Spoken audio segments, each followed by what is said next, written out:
Here's a really fun idea for engaging your kids in the target language. And all you need is your phone.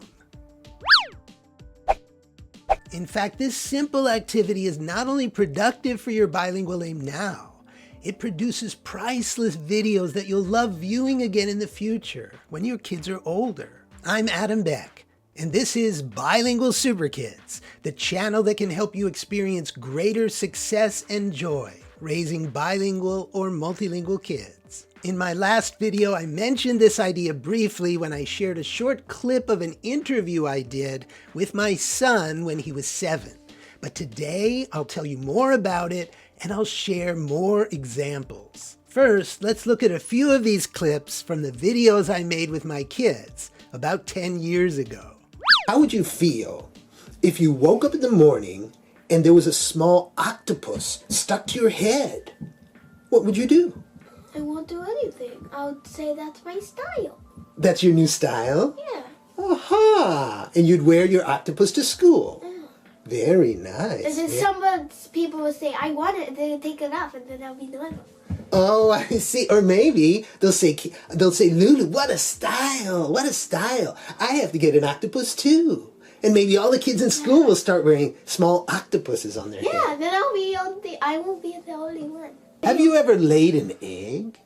Like a chicken? No. Why not? I have. Oh, you have? Tell me about it when you laid the egg. What happened? It exploded. If you were a baby chick, what would you do in your free time? If I was a baby chick, oh, I like baby chicks. What would I do in my free time? I would start picking and pick. That's stupid. That's not stupid. That's my baby chick impression. Do you see a common theme in these videos? The idea is to simply interview your kids by asking them ridiculous questions and then have them interview you with their own ridiculous questions too. The playful nature of this activity works really well with kids who are in primary school, roughly the ages of 6 to 12. As you saw with my own kids when they were 9 and 7, children at this age are generally very open to engaging freely in crazy activities where they can run wild with their imagination. And when you invite them to play in this way, they'll play with you. And assuming they have some ability in your target language, they'll play with you in that language. What's your favorite kind of garbage? What? Well, you know human beings have 2 legs, right? But do you think it would be better if human beings had 6 legs like an insect? What do you think? Yes. Would you prefer having 6 legs or only 2? I changed my mind too. 2? You only want 2? Oh, okay, why? What about 6 legs? Wouldn't you run faster with 6 legs? It'll get all tangled up. Oh, your legs would get all tangled up. You were fast, but then before your race in the Olympics, you suddenly became super slow. What will you do? I'm racing in the Olympics and suddenly I became super slow. I guess I would enter the snail's race. That's what I would do. I would change and I would enter the snail's race. And I would really go as fast as I could even though I was super slow.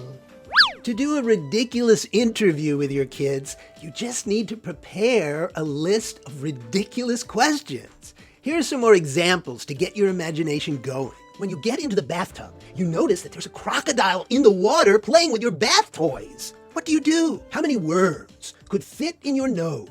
Please tell me all about your beautiful tale. If your best friend was an elephant, what would you do together? Would you like to replace your head with a watermelon, a pumpkin, or a blueberry? What would you do if you woke up tomorrow morning and you had a pair of big, strong wings, like an eagle? It's Christmas, and Santa Claus brings you a present. But he makes a terrible mistake, and instead of giving you the best present in the world, he gives you the worst present in the world. What did Santa give you? You get the idea, right?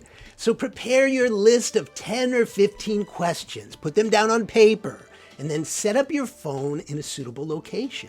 And put it on a small tripod if possible, so you don't have to hold it in your hand. Tell the child that you'd like to interview them, and also say that afterwards they'll get the chance to interview you. Then have fun filming your ridiculous interview with them. When it's the child's turn to interview you, they'll now have a good sense of the sort of ridiculous questions they should prepare. It's best if kids write out these questions on their own so you don't see them in advance and you can then respond to their questions spontaneously, as I did when my kids interviewed me. Tell them that mistakes in the writing are fine as long as they can read what they've written. If you had wings, where would you fly? Up in the sky. You would? Where would you go? Where the airplanes fly. You would fly that high? Yeah. And you would fly like alongside the airplanes? Yeah, You would? And they were like, hello everyone, I'm flying. What if you were in school and you fell asleep in class and when you woke up, you were a beaver? What would you do? Was there the other kids were beavers too? No, just you. You're the only beaver. So I gnaw on the other kids. You start gnawing on the other kids? Oh, would that be fun, do you think? Would they enjoy that? Yeah.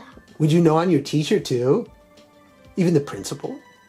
Okay. Oh, not the school. You'll gnaw that. Will you start gnawing on the walls of the school? You will? Dinosaurs came back to life, what will you do? If dinosaurs came back to life? If dinosaurs came back to life, I would jump on the back of a really fast dinosaur. I don't know what they're called, but I would jump on the back of a really fast dinosaur and I would ride it. I would ride it like in a rodeo. You know rodeo? You know when you're on the back of a horse and you're trying to stay on it like this, and I'm on the back of a dinosaur and he would throw me a ball. Ridiculous interviews like these are a good example of the most productive kind of activities for language development because they're engaging and effective at the same time. While kids are enjoying the experience of this activity, they're also practicing all 4 language skills. They're listening, they're speaking, they're writing, and they're reading.